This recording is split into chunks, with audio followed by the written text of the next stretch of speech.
E se eu te dissesse que nem tudo são flores na indústria musical? Às vezes, os músicos fazem história não apenas pelo que criam, mas também pelo que resistem. John Fogerty, líder do Creedence Clearwater Revival, não apenas marcou uma época com sua música. Ele também enfrentou uma das batalhas mais duras e menos contadas contra a indústria musical. Esta é a sua história. A Voz dos Pântanos.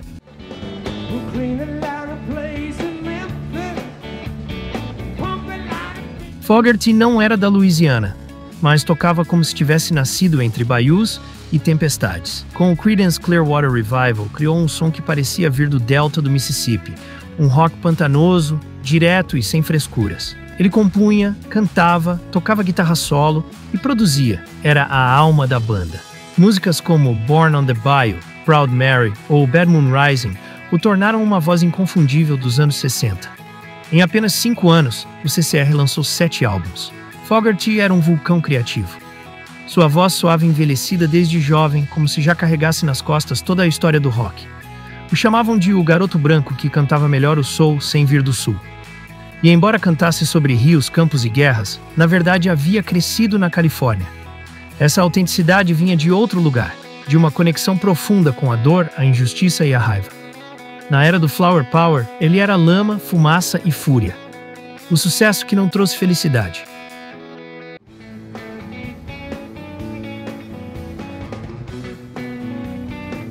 Enquanto o mundo os aplaudia, dentro da banda tudo desmoronava. Os outros membros do CCR queriam mais controle criativo, mas Fogerty, perfeccionista e obsessivo, não permitia. O desgaste foi tanto que seu irmão Tom deixou a banda em 1971. John, cansado das pressões, dissolveu o CCR um ano depois, mas o verdadeiro conflito não era com os companheiros, e sim com o contrato que ele havia assinado. Os últimos álbuns da banda não eram mais verdadeiras colaborações, eram tensões escondidas em vinil. Anos depois, John disse que assinou sua sentença quando fechou com a Fantasy Records. Sua luta não era mais artística, era legal, emocional e até espiritual. O sonho americano do rock and roll tinha se transformado em um pesadelo, e o pior ainda estava por vir. Um contrato que vendeu sua alma ao diabo. No começo, o CCR assinou com a Fantasy Records, cujo presidente, Saul Zaentz, se tornou uma figura-chave e sombria em sua história. Fogerty cedeu todos os direitos de suas músicas por um contrato que depois chamou de o pior contrato da história do rock. Por anos, não só não recebia royalties, nem podia tocar suas próprias músicas com medo de ser processado. A Fantasy possuía seu legado e usava isso contra ele. Assim começou uma guerra silenciosa que o afastou dos palcos por anos. Zaentz não se limitou a tomar a música. Usou suas canções em filmes, propagandas e covers, sem sua permissão.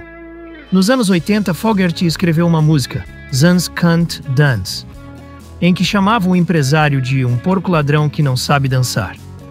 Foi obrigado a mudar o título por pressão legal. Era proibido usar sua própria arte. Um contrato pode ser tão destrutivo quanto uma traição pessoal. Silêncio e escuridão. Em meados dos anos 70, Fogerty desapareceu. Não fazia turnês, não gravava, não falava com a imprensa. A indústria o havia destruído. Foi traído pela sua gravadora, pela banda e até pela sua própria voz.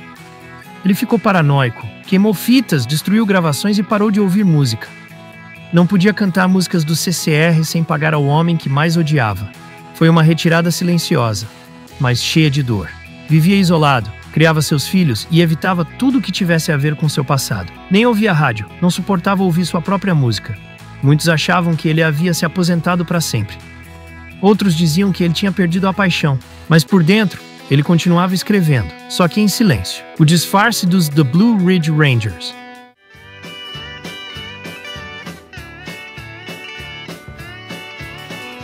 Em 1973, lançou um álbum country sob pseudônimo, The Blue Ridge Rangers. Tocou todos os instrumentos. Ninguém sabia que era ele. Era sua maneira de voltar sem ser reconhecido. Apesar do álbum ter um certo sucesso, Fogerty se fechou novamente.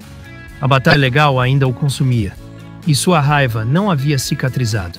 A indústria o expulsara, e ele se recusava a participar do jogo deles. Foi um álbum de covers clássicas de country e gospel, feito com absoluto respeito pelo gênero.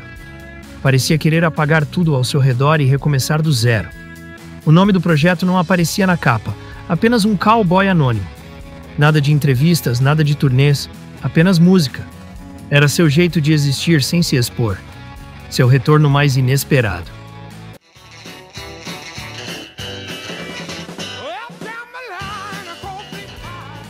Em 1985, após quase uma década de silêncio, reapareceu com o álbum Centerfield. Era um disco carregado de nostalgia, raiva e redenção. A música que dava nome ao álbum virou um hino nos estádios de beisebol. Mas o mais surpreendente era que não incluía nenhuma música do CCR. Ele ainda não tinha os direitos sobre sua obra. Centerfield falava do desejo de voltar a jogar, de poder entrar em campo pelo menos uma vez. Era uma metáfora perfeita do seu exílio autoimposto. O público o recebeu de braços abertos. Mas ele ainda olhava de soslaio para o passado. Ainda havia feridas abertas, processado por plágio de si mesmo.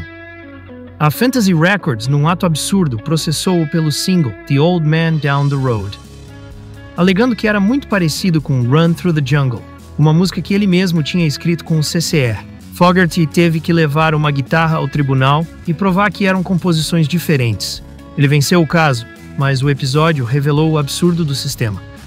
O acusavam de copiar a si mesmo. Foi um dos momentos mais surreais da história legal da música. Teve que tocar ambas as músicas em juízo e explicar as diferenças técnicas. O júri ficou impressionado. Quando saiu do tribunal, sentiu que finalmente havia derrotado seu fantasma. Mas não foi uma vitória doce. Foi amarga, cansativa, necessária. A reconciliação que nunca chegou. Em 1993, o CCR foi incluído no Rock and Roll Hall of Fame. Fogerty subiu ao palco, mas recusou-se a tocar com os outros 2 membros sobreviventes. Tocou sozinho, com uma banda de apoio.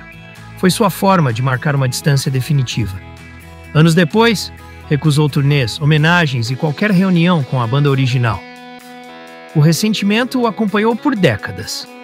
Mesmo com a morte de seu irmão Tom, John não mostrou sinais de reconciliação. Sua relação com o passado era marcada por feridas impossíveis de curar. Para ele, voltar ao CCR significava voltar à dor. Preferia olhar para frente, mesmo sozinho. Seu legado não precisava de uma reunião para brilhar. A liberdade reconquistada. Em 2004, finalmente conseguiu recuperar os direitos das suas músicas. Foi o fim de uma luta que durou mais de 30 anos. Pôde tocar novamente ao vivo em liberdade. Era como reencontrar sua própria história. A partir daí, sua carreira se revitalizou. Novas turnês, novos álbuns e uma família musical ao seu redor. Foi um renascimento que muitos consideravam impossível. Finalmente podia cantar Proud Mary sem medo. Seus filhos começaram a tocar com ele, criando uma nova geração Fogerty no palco. Os shows agora eram celebrações, não memórias de traição. E o público, sempre fiel, o acompanhou como se ele nunca tivesse ido embora. Era a sua história finalmente contada por ele. O homem que não se renderia. John Fogerty não só sobreviveu à indústria. Ele a enfrentou e a venceu. Não fez isso com força, mas com silêncio, dignidade e música. Suas músicas continuam a tocar como se nunca tivessem ido embora. Hoje ele é venerado não apenas por sua voz, mas por sua convicção. Um artista que, mesmo nos momentos mais sombrios, nunca deixou de ser autêntico. Ele poderia ter desaparecido para sempre, mas escolheu voltar. Não por vingança, mas por amor à música. Hoje toca com seus filhos, viaja o mundo e é dono da sua voz. E toda vez que ouvimos uma música do Creedence, sentimos que ele conquistou algo mais importante do que um processo legal. Sua liberdade. Porque a história do rock também se escreve com dignidade. A história de John Fogerty não é apenas a de um grande compositor. É a história de um homem que lutou por sua identidade artística mesmo quando lhe tiraram tudo. E fez isso com a única coisa que não podiam tirar dele, sua paixão. Você já conhecia essa história? Você acha que o CCR deveria ter se reunido pelo menos uma vez? Conte para nós nos comentários e inscreva-se se quiser mais histórias como essa, né?